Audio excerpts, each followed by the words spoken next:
All right, welcome back, welcome back, welcome back. I hope you are ready to listen to Black women. I'm excited to be here. Y'all see Tanya's not here just yet. She's dealing with some things and handling some business. So she's going to hop on whenever she finishes handling her business. But until then, we have a lot to talk about, y'all. So if you are here and you're in the chat, let us know where you're here from. If you're watching on YouTube or LinkedIn or Facebook or Twitter or whatever. But thank you so much for joining us today. Tanya and I, like we said last week, we've been really, really wanting to get back to talking to each other and talking to you about all things law, tech, and business, especially because the headlines don't always tell the full story. And hardly ever do you hear from Black women about issues, especially related to tech and law and that kind of thing. So today, we want to have a whole conversation about what it means to be on social media, especially as a Black creator or a creator with a marginalized background, because there's a lot happening right now, y'all. There's so much happening with tech and with art and with culture and with all these different social media platforms. And we don't want you to be caught out here slipping. And when Tanya comes on, she's going to help me have a conversation about NFTs and Twitter until she gets here. Another thing that's happening in the news that unfortunately we just weren't seeing that many stories about, especially when it first started happening, was this strike that's happening on TikTok with Black creators. So I'm going to walk through it. I've been pissed off about some of the headlines that I've seen once people did start writing about it. And if y'all have questions or comments, let me know, so that we can talk and I can answer your questions about whatever you want to discuss as it relates to these topics. But especially how you as a creator can make money, grow your brand, protect your intellectual property, leverage your content and your intellectual property, knowing that the landscape is continuing to change. All right. So I said I was pissed off about these headlines around the Black TikTokers and their strike. I have a TikTok account, but I have never ticked nor talked, and I've never recorded anything. But I do enjoy watching the kids as they do what they do. And actually, not just the kids. There's a lot of grown folks on TikTok, too, making me laugh and actually teaching me things, especially like chefs and all kinds of folks. So anyway, the reason I've been pissed off about these TikTok strike headlines is they continue to pit Black artists and creators against each other. And it's just like all the things you can do to create clickbait. So we've got Black TikTokers who are saying, hey, we want you, TikTok, and other users of TikTok to respect us as equal partners in this content creation machine that we're using. But the headlines have been all about Black TikTokers harming Meg Thee Stallion's new song that she just released, which is called, the name of the song is Thought Shit, so I'm going to call it by its name. And I just hate that. So that's a tale as old as time, where you have Black people pitted against each other when the real enemy, the enemy is not white people, the enemy is the system. So the enemy really is the way in which we have created incentive structures for creators, the way in which intellectual property law is inaccessible to many people who don't have a ton of money or a ton of resources or whatever. That's really the enemy. But all the headlines are like, Black TikTokers aren't helping Meg Thee Stallion, or Black TikTokers have ruined Meg Thee Stallion's release. I pulled up a couple so I could read them to y'all. It looks like some people have decided to change the titles of their articles because many people have been complaining about that. So this ain't got nothing to do with Meg Thee Stallion. One of Meg Thee Stallion's songs just happens to be part of this conversation. Like there could be many songs that are part of this conversation. So let me tell y'all a little bit about what's happening with Black TikTokers, some Black TikTokers, and why they are fighting back against things like cultural appropriation, intellectual property infringement by going on strike from the TikTok platform. All right. So uh, at the end of June, Meg Thee Stallion did release this song, Thought Shit. There have been other songs that have been released. And the song that she released, it's one of those songs that makes it easy to create a TikTok dance off of, right? Like there are many other songs that have come out this summer that are very similar. And so typically what happens when you have something like that, well, first of all, look who it is. Professor Tanya Evans is in the building. What's up, my friend? Hello. Thank you for your patience, your space, and your grace and your pace. I see you hold it down. I see you over there. Okay. I mean, if you're not a professor and you could be preaching. Let's go. How are you? I like how you did that there. I am well. I was just starting to get into this strike that's happening with Black TikTok, but we're still early. I want to hear how you're doing. So you were handling some business a few minutes ago. Is life good? Are you good? Your melanin is glistening, so you're looking good. But how are you? Everything is good. This is the most wonderful time. Forget about Christmas and the holidays. The most wonderful time of the year for a professor is the summer. You're not teaching.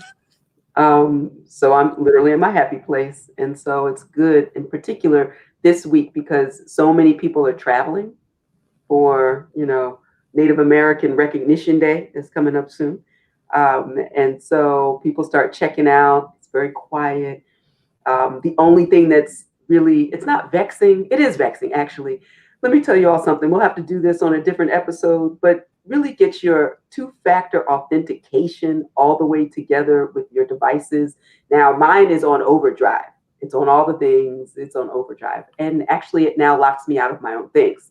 I lost a phone recently to the bottom of the deep blue sea. I was inconsolable, and we can't talk about it, but that happened. And so adding things back on a new phone is, you don't even know what's missing until you try to use it. And so I was navigating that. It's successful, but it took a month of Sundays to do. So that's what that got my pressure up earlier, but I'm better now.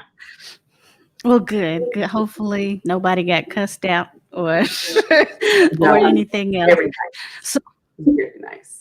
Got it. So now, did you come over to the dark side with us Apple iPhone users, or are you still holding on to any other thing? Which makes sense for me, which is also a story for another day. That's hilarious. That is funny. Well, I am glad that you got that taken care of. Yes, I did. I've always thought that Apple products were amazingly expensive, but amazing. But it's the stress of learning something new. And so I have an iPad and I have my Android phone. They don't always play nicely together, but they are much better now than they were, 5-10 years, certainly 10 years ago. So I'm, slowly but surely, I'm in love with my iPad. Thank you for all of your advice to get my devices together. Wonderful. I am glad to hear that. So I've got all Mac everything, all Apple everything, but I recently it's sitting right here next to me. Let me move some of my electronics so I can show it to you. This is not a commercial. In fact, I'm going to do this quick because y'all ain't paying me yet. Remarkable. That's right. But I got a Remarkable. Are you familiar with the Remarkable? It's basically like a digital, where's my camera? It's a digital tablet. No. And so it's literally just a notebook. So I can just write things the same way I would write in all my thousands and thousands of notebooks, but it's all in one place. Yeah. Just like a notebook. Love it. So I'm cheating on my iPad. But we're going to get through it. It's a pandemic. We have to do what we have to do. We have to do. But it's been beautiful for me because I am a writer. I have to have pencil and paper. Many times I can't just sit down and type everything. So having something that is digital, so I don't have 10,000 notebooks I'm dragging around all the time. It's been good for me. And shout out to Tressie McMillan Cottom for recommending it because she's the one who introduced me to it through her social media post about it. So thank you, Right. Tressie, for that. I hope they're paying her because she convinced me and a lot of other people, I think, to check out The Remarkable. I love it. You have to make sure to let her know that if they're not, they should. They should, because now I'm interested. They Now I'm going to definitely, figure it out. honey, take a look. We'll talk about that more offline. But everything is good over here. I am in an Airbnb today Yay. because we are visiting our house. So some of y'all know I'm renovating a house. It's been a whole process from the beginning to right now. But the renovation actually is going really well. We can't live in the house, but I went to visit it yesterday. Aw. And oh my gosh, it is just I wish I could move in now because it's really coming together. It really is. I've been posting pictures on my Instagram story. So if anybody Mhm. wants to be nosy and see what we're doing, Let me go go right check me quick. out on Instagram. Check out the pictures of the house. So yeah, everything's good over here. Doing Love real that. good. And I love, it's such a process. It's this exercise. I feel like it's this spiritual exercise in patience and flexibility, and things that Mhm. are out of your control and not pushing anybody in front of a bus, to get things done. And you have had the patience of Job. And I look forward to, I hope you have an Aunt TT wing because I'm coming down. So just let me know where I go and make sure that they do that part right and that it has wine in Oh, it will have all those things. Professor Evans, come on down and join us. Come down to the dirty South. We got everything you need. it. And with a sprinkling of racism here and there. But we got everything you need. Love it. I'm So familiar anyway, with life it. is good. Life is good. Life is good. Life is good. And I have been like, it felt like yesterday on social media was just like a day where everything happened. People were dying. There was like all these arguments happening. It looked like on Twitter, the news, everything was on fire. Hmm. And there's a lot to talk about today in the law tech innovation world. And I know what we're Hmm. trying to do here is be very focused on one or two things so that we can teach people what they can learn from the mistakes of others and from Hmm. the pioneering of others with all these different disruptive technologies. So I'm excited we get to talk about disruptive tech and some things that are happening in the news, some of my favorite artists. So this is going to be fun today. Absolutely. And I was low key, and I tweeted this out. I was low key unplugged. Sometimes people think I'm on. I might send a tweet, but it could be from anywhere. I'm not actually paying attention. So I finally went in, and you had sent me something. It's like, that's the first I've heard of it, and that is literally something I would usually know about. Right? We'll talk about it later. But I go in, and it's like that amazing GIF or GIF, or I say GIF, whatever, of what's my man's name? Uh, oh gosh, the name is escaping me We'll now. figure it out. Um, he's a singer, but he also is an actor. This is America. Oh, Yeah, I paid for that. yeah. Oh So many man, I know opportunities. exactly who you're talking about. Hmm. All right, but anyway, and you have that. He has that amazing gift when he's coming in with pizzas from whatever show that is, and he's smiling. He walks in, and all of a sudden, everything's on fire. All the things are on fire, and that's Hmm. what I felt like walking back into Twitter yesterday. And it was like drinking from a fire hose. And you're right, deaths and tweets and people leaving jail. People might go to jail. It was all the things in one day, Yes. and just trying to Oh, it was sort everything. this week is a very long month. That's what I will say.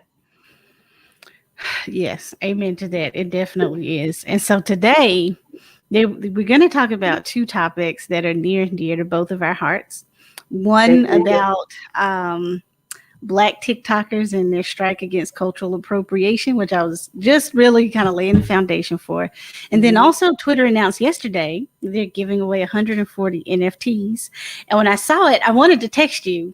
And I Yeah. saw like some of your posts on social media, and I was like, I don't understand any of that. So I'm glad Tanya's going to be here to teach me too tomorrow. So here we are today, start of Yeah. July, birthday season over here. Let's And go.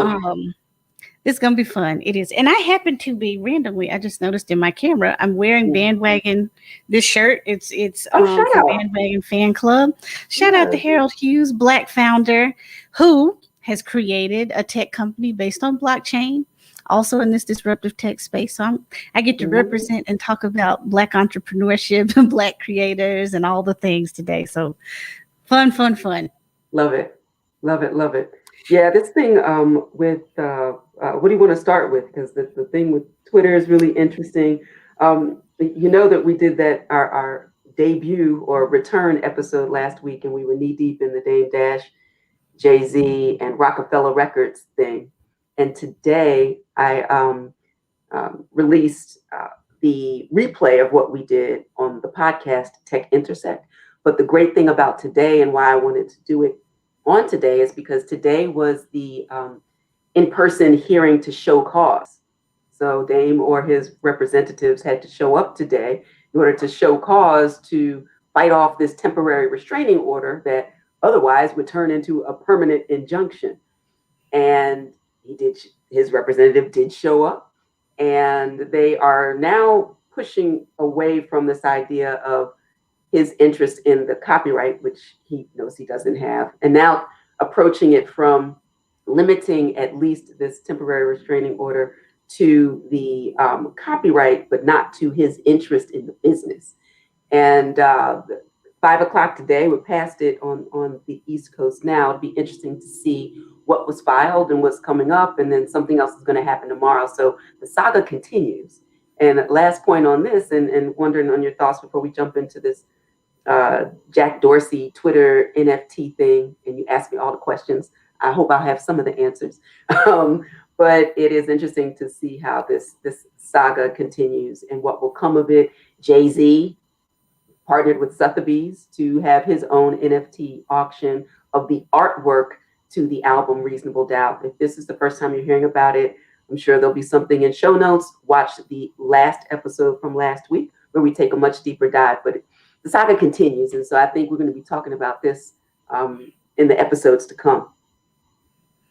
We will. And I'm so glad you brought this back around because the thing that also was problematic for me last week that we didn't get to was all the headlines. So we created Listen to Black Women because the headlines are always halfway wrong, and very rarely do they include diverse perspectives, number one, but also very rarely do they include expert perspectives.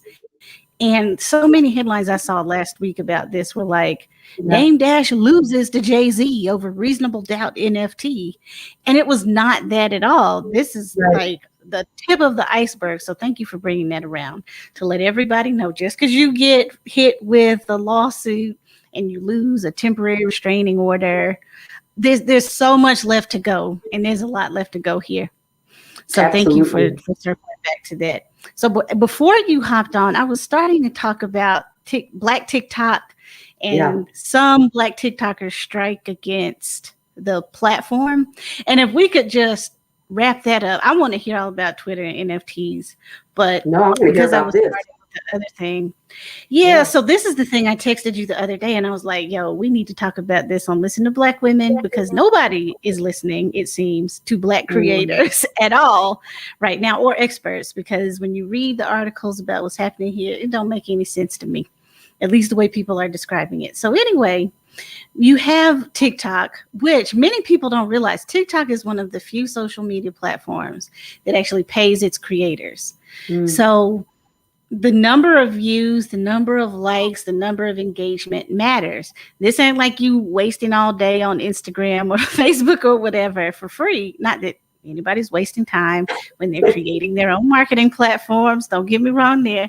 But this is bigger than that because on TikTok in particular, if you are part of their program, you actually get paid based on what I looked up was like it's maybe 2 to 4 cents for every 1,000 views.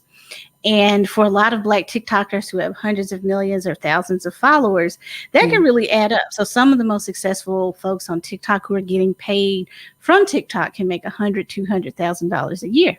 Wow. So this is like we're starting with the foundation of this is business. This is about money. This is about people's businesses, about their brands. This is not just some black people whining because somebody else copied their dance move.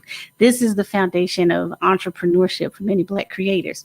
Right. So you have these black creators, many of whom are being paid by TikTok, the platform, to create dance moves. And what these black TikTokers are experiencing, much like black creators from the past, like Big Mama Thornton, like any black R&B group for the 50s, 60s, and 70s, is Mm-hmm. white creators seeing what black creators have done and copying it and getting the credit for their copied, typically watered down version. Right. And that is translating into dollars, is translating into business opportunities. So black TikTokers are looking at this like, yo, we got to figure out something else because Right. we're giving so much to this platform and being paid significantly less than white TikTokers who are just copying what we do. So Right. they went on strike, and they happened to go on strike around the same time Meg the Stallion released her summer anthem, Thought Shit. And all these Mm-hmm. headlines now, I don't know if you've seen, but all these headlines are like black TikTokers aren't helping out Meg the Stallion, or Yeah, I saw black like it was a TikTokers. beef, or yeah, I was trying to figure out where it's coming from. So now I'm getting the see. That was your point. Let them know. Oops, sorry about that. Yeah, tell them. Yeah. Yeah. So that's the thing, that you have people on social media copying black creators. I see Kanika in the chat, and Kanika is an amazing creator, author, Mm, creating lots of content, who I've seen her talk about on Twitter, experienced herself, people right. copying her work. So we're talking about black TikTokers, but this applies to you, it applies to me, it applies to anybody listening who's creating things or watching, creating things on social media. So the black TikTokers go on strike around the same time Meg the Stallion releases this song that basically looks like she created for people to create dance moves to. Because she even says in the hook, like, this is Mm, what you do. Put your hands on your knees, you shake your ass, you do these things, and that's the dance. And black TikTokers were like, we're not doing it right now because we're looking mm, around at how much money other folks are making when they copy our dance moves. And as you might imagine, black TikTokers aren't creating dances. White TikTokers are trying to, but it ain't hitting. that And the ain't it. story, that ain't it. So the story is black TikTokers aren't helping Meg the Stallion go viral, when the story really should be cultural appropriation is showing you what happens when you Mm, just take the sauce and you don't have the swag, right? mm, And that's really where we are right now, with black TikTokers saying something has to change, and white TikTokers are looking around, kind of like, what do we do? The right. TikTok platform is saying, we care about black creators and we want to figure this out. So, what do Mhm. you think about? I know we can talk about a lot of things here, but what do you think about this story? Well, this just shows the whitewashing of a story, and how black contributions that often are the we see it certainly with black Twitter and really driving the conversation. Sorry, I moved a little bit. There we go. Driving the conversation, but being invited to entertain, but not to leverage for some type of financial gain. We talked about this when we were at the place that we don't speak about anymore, South by Southwest, in the early years before they made us angry. Um, when we were talking about the Ooh, story for uh, another day, but okay, yeah. exactly, we have a whole an expose. We're going to do an expose. That might be a paywall experience. But when you think of Peaches Monroe and On Fleek versus the Chewbacca Mom, and how Peaches can go in a completely different direction, not even be able to control her trademark. And you have Chewbacca Mom, whose kids she goes on the tour, does all of the shows, kids get to go to college in that divergent experience. And you went all the way back, and appropriately so, to this is not new. This is not new. This is this recurring theme. So I'm most interested in an effective um, boycott that says we're not going to participate. The final point is just, and I saw Soledad O'Brien had some comment around this too. not only is quote unquote mainstream media mishandling this and not getting underneath it, but it doesn't seem like a lot of Black contributors are speaking about it. I feel like this should be a much bigger story. And so those are some of the things that I'm thinking about, wondering what you think about that. Whew, okay, so literally, I just felt a wave of anger across my chest right now because you said two critically important things. The first thing is when we look back historically, I used Big Mama Thornton as an example earlier. 1950s created the first version of the song "Ain't Nothing But a Hound Dog." She gets paid a little. Record company makes tons of money. Elvis Presley wrongly copies her song, makes millions and millions of dollars. It becomes one of his most popular songs of his career. She ends up dying penniless and destitute because of the way the record labels and this other artist mishandled and misappropriated her copyright and her cultural identity. Right, And we see this story time and time again. And historically, Black creators have not really had access to resources to do anything about it. And this leads to my real frustration with media, in particular, Black media, covering the story this way. This is the first time that Black creators really could leverage an effective strike against a right. tech company making billions of dollars, and we aren't talking about the story in the right way. And there could be a couple of reasons for that. Some of it is not understanding history and context. Some of it is not understanding substantively how to explain law to people and Mhm. policy, which is why we are doing what we do here. Holla at us. Right, We ain't hard to find. But also, like, give people the blueprint. So right. it feels almost impossible to say to a TikTok or an Instagram or a YouTube or Facebook or whoever, hey, you can't do this to me. But these very young TikTokers have figured out an effective strategy because it's failing over there right now in the Right. dance move category of TikTok. It is failing and flailing right now. And I read this in the New York Times yesterday that the with TikTok in particular, dance videos or whatever are becoming less popular. And Mm. but what's happened is dance videos were really used to make TikTok the behemoth that it is, mostly by Black dance creators. Right. People now have millions and millions of followers copying the moves of Black dance creators. But now those white creators that copied and misappropriated Black culture, they've moved on to other Mm. types of content, but they have those millions of followers that are generating consistent revenue for them.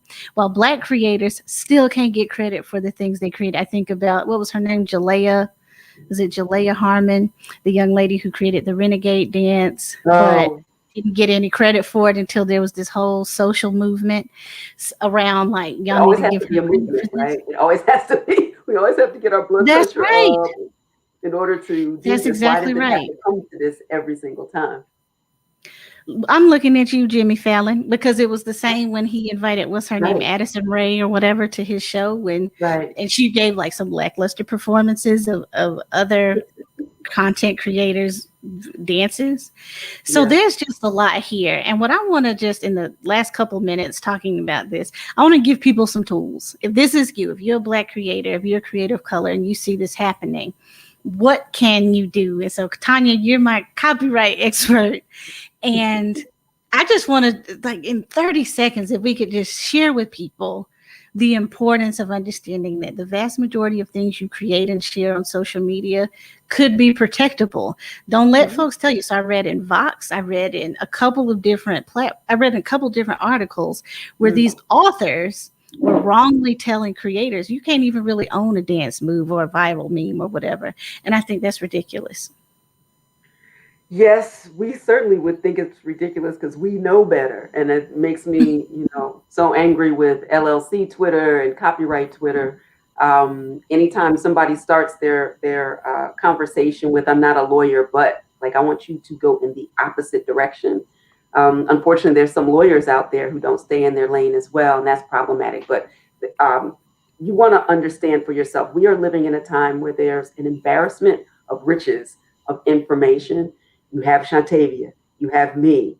So much of our content is free 99. Follow us on Twitter. Definitely get on our mailing list. We have a lot of free and curated experience should you choose to go beyond in order to really get the information. Choreographed moves, pantomimes, all are capable of copyright protection if you have recorded them in a way that they're capable of then being copied. The fancy way of describing that is if they're fixed. And by fixed, it means just sufficiently permanent for a sufficient period of time that you're actually able to make a copy of it. But you have to take care of it. The copyright may exist. We'll have to talk at another time about what you do to protect it. And then final point is really understanding the terms and conditions of use of these various platforms. They do a fairly good job, particularly now. So, the social media outlets are quite mature, not so great on the NFT side, but very mature on the social media side to start to explain in somewhat plain English or language, I should say, what your rights and responsibilities are when you are uploading content. You always own your content. You give the platform a license to use it and for others to share. That's the whole point of community and social networks. But the short answer is you do have rights, and you don't want to leave those rights and that money on the table for somebody else to pimp your progress. Don't let anybody pimp your progress. That needs to go on a shirt for real. Let's go. That really needs to go on a shirt. It does. And if I could just say one other thing about that. So you just laid the foundation, right? Things you create can be protectable. But what you have to have is good legal counsel, good arms around you to let you know once you've taken steps to protect that content. So if you're on TikTok and you're creating dance videos, I know things move really fast in that space, but you can easily register a copyright very quickly. You get natural copyright protection without actually even registering anything. So don't let anybody say, oh, you put it on TikTok, so that means I can just copy it. That's not really what it means. Now, the terms of service allow other people to do some things with your videos, but it doesn't mean you don't own it. And so once you own that copyright, there's a whole world that can open up to you once things go viral, once things start getting a little bit of interest or a lot of interest from places. And you can, what was the guy, Where the Money Reside? Overnight. Yeah. He had the whole business model. He had shirts. He had collaboration deals. He had a lawyer. He let them know super quick. And so treat the things that you create and put online that same way. Like make a business quickly. And I interviewed a person on my YouTube channel a little while ago about what happens when you go viral. She went viral. She got like 17 million views on some video she posted for her daughter. And she's turned that into an entire business. I'm going to post it in the chat below, and I'll post it in the notes on YouTube so y'all can check that out. But she walks through step by step. When you go viral, here's what happens. There are a couple companies who are going to reach out to you. They're going to give you an option to sign away everything or not sign away everything and make money consistently. Most people take the money up front when you shouldn't. And she walks through all the steps, but you have to start thinking about your social media platform, especially if you, like many of the creators on TikTok, are using this to create a business and a brand. Take those steps to protect yourself. Sage wisdom, yes, and advice. We're going to say it early and often until everybody gets it and we can retire. But not yet. I say, not yet. I say, you're exactly right. And so that's like one side of the coin. So when you're creating content, posting it on social media and having other people use your content, that's one strategy for creating a brand, creating a business model, and advocating on behalf of yourself. Now, on the other hand, we've got this whole world of NFTs that opens a completely new avenue for creators. And could you explain a little about that? I know we've talked about NFTs a couple times here, but for people who are new, explain that concept and what's happening in the news with NFTs and Twitter. So you may have heard of non-fungible tokens. The acronym is NFT, as a different type of crypto asset. You may be familiar with Bitcoin or Ethereum or Dogecoin. Elon Musk, has something more to say about him completely trying to blow up the Bitcoin spot, because while he's busy doing that on the Doge and Bitcoin side, Jack Dorsey is a huge crypto supporter, a believer certainly in Bitcoin, the power of decentralized money so that people have peer-to-peer exchanges rather than relying on an intermediary like a bank or other financial institutions that have historically marginalized and locked out Black and Brown communities, women, LGBTQ communities from amassing generational wealth of Black and Brown communities and women in particular. And so that's why I love the cryptocurrency world. It's not without its issues in terms of volatility. And so that's one of the reasons I created Advantage Evans Academy and the From Cash to Crypto program to help the Black and Brown community and women in particular to onboard.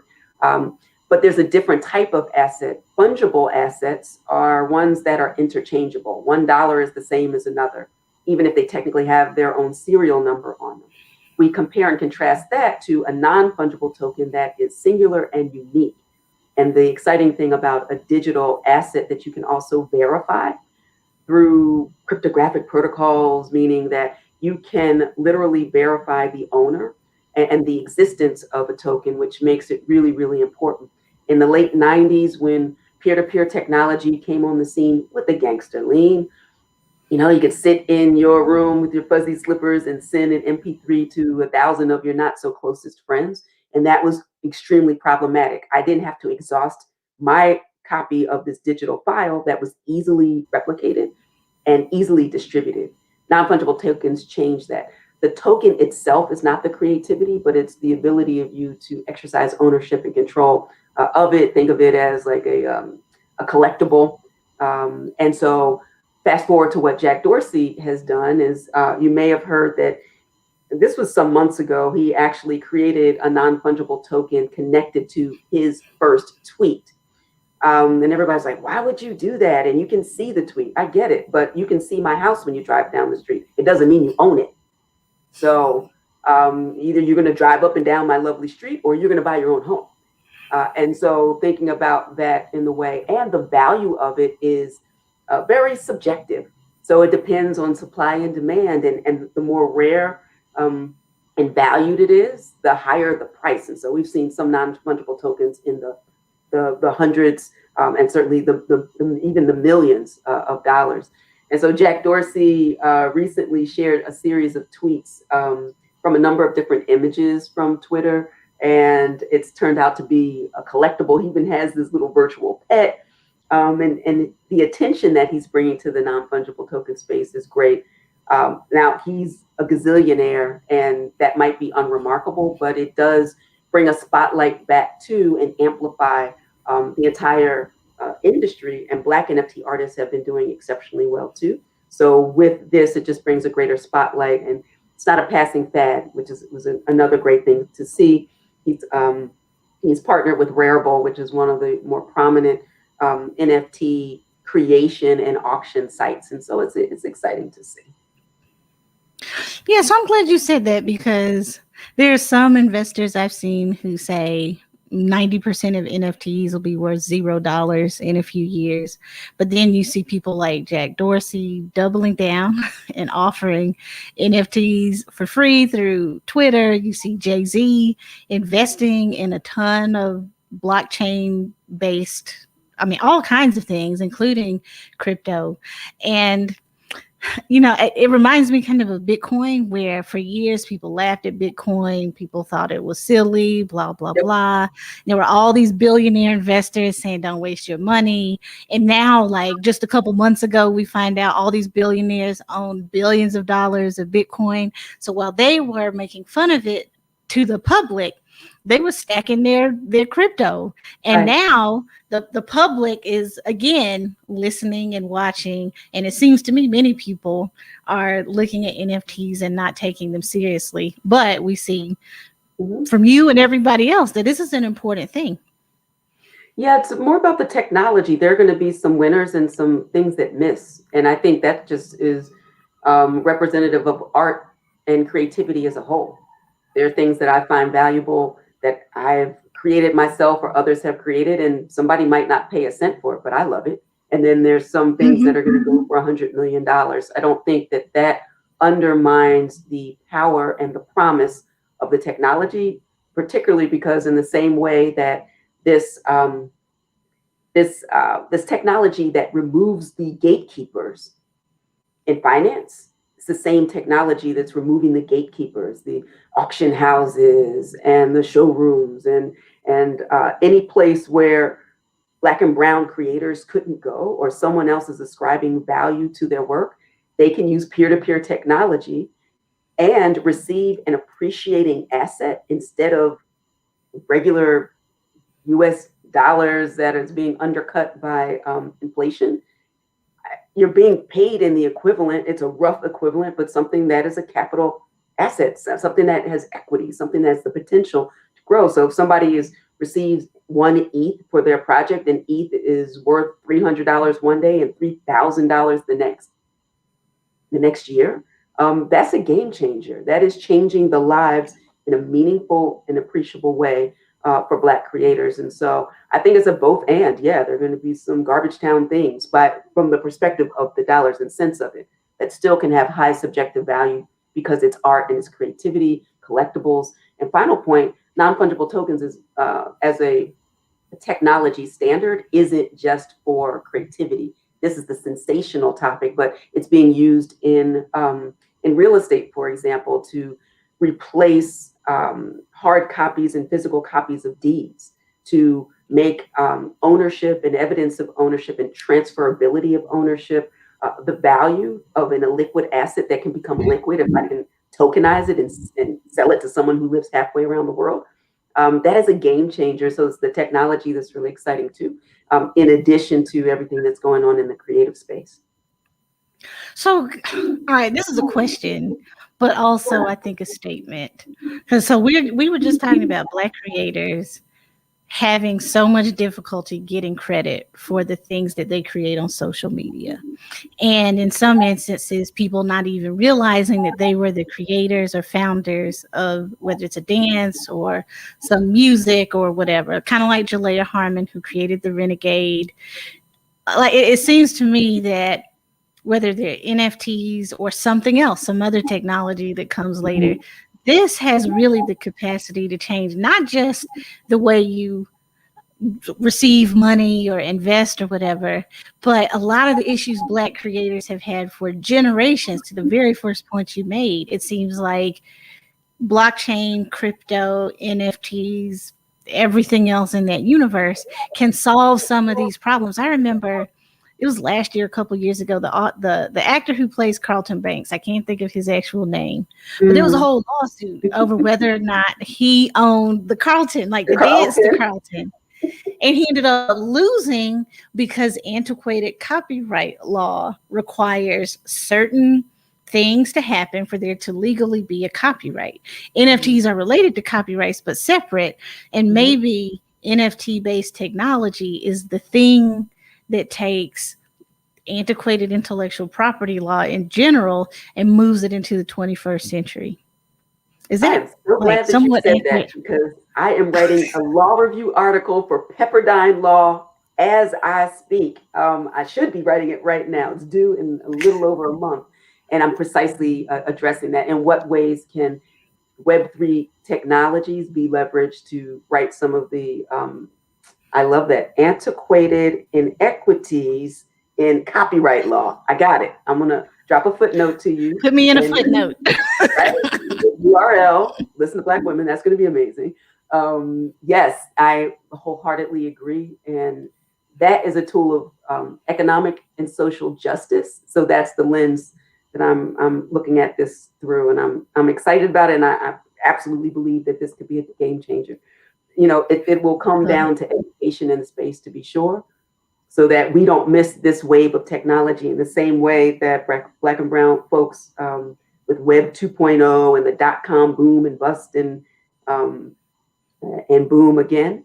We want to be on the leading edge of that. And even though Bitcoin has been around 11 years and counting, we are still very early, so there's still time. So that's why from cash to crypto, non-fungible, the NFT law guide for creatives and collectors. I have a new course, a short course, a 2-week course coming out on the maven.com platform that's taking a deeper dive into all these topics.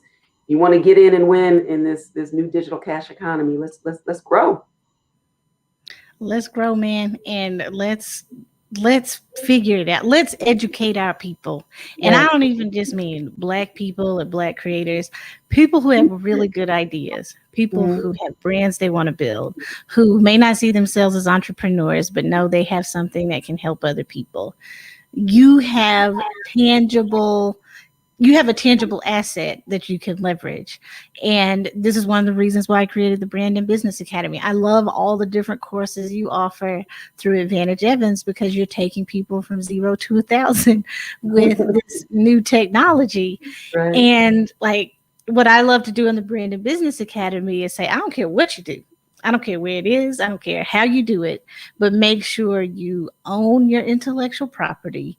Make sure Right. you figure out how to sell things at thriving prices and make sure you're choosing the idea that is right for you. And it might change over time or whatever, but you just have to get started. You really just have to Right. get started. So I appreciate you running down all those things. And I have one more question about Twitter in particular. So Twitter said they're Yeah. going to give away 140 via Rarible. How do you get an NFT? How do you buy one? How do you get one of Twitter's free ones? How does that happen? So for them, there are dozens of minting platforms, and so Twitter has partnered with Rarible. So the first thing would be to go to rarible.com. Some platforms allow you to use fiat, which is government issued currency, so dollars instead of crypto. Many only accept crypto, so you have to get become familiar with the particular platform. Rarible has its own token called the Rari, Rari. You don't have to have Rari in order to do it, but you do have to have some crypto, as far as I'm aware, for Rarible. I think like OpenSea is a place where you may be able to use fiat. I have to look up. Well, let's drop some links specifically in the show notes about that. I think I may have a Medium article about that as well. So each is a little bit different, but the short answer is oftentimes, and this is sometimes an impediment to people actually participating, is having what we call a wallet to store crypto, and you would connect that. And the connecting part is easy depending upon the platform, but you have to have the wallet first and then be able to connect it. And then use that wallet in order to make purchases. So you need a special wallet in order to interact. It's easy to get. The most common is called MetaMask. And so we'll drop a link to MetaMask and information about MetaMask as well. That's how you get up and get started. I think a lot of people were forced to figure it out when there was something they really, really wanted.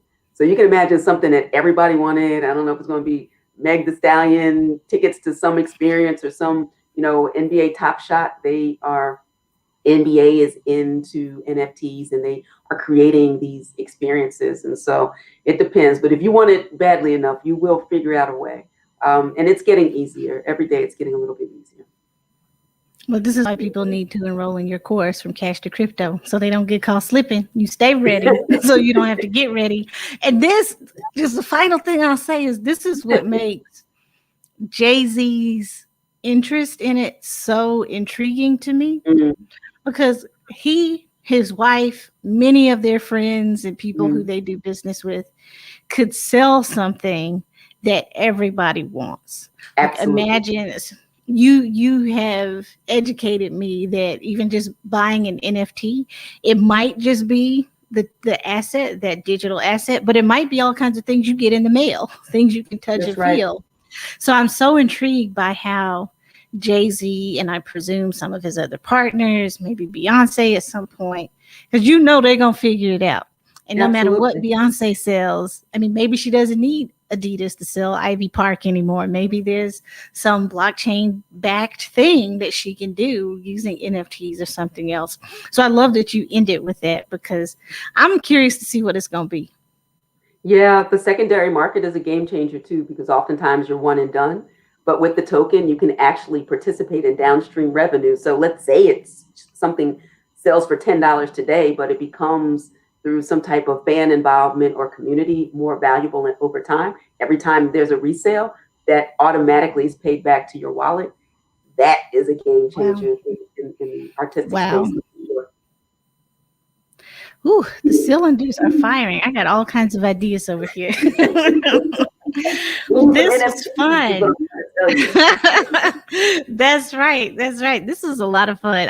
I'm so glad y'all are listening to Black women. I'm so glad we get to be the Black women that y'all listen to, because this is fun for me, but I know also this is something people need, man. People Yeah, really, really need to understand not just the headlines, but how it impacts you.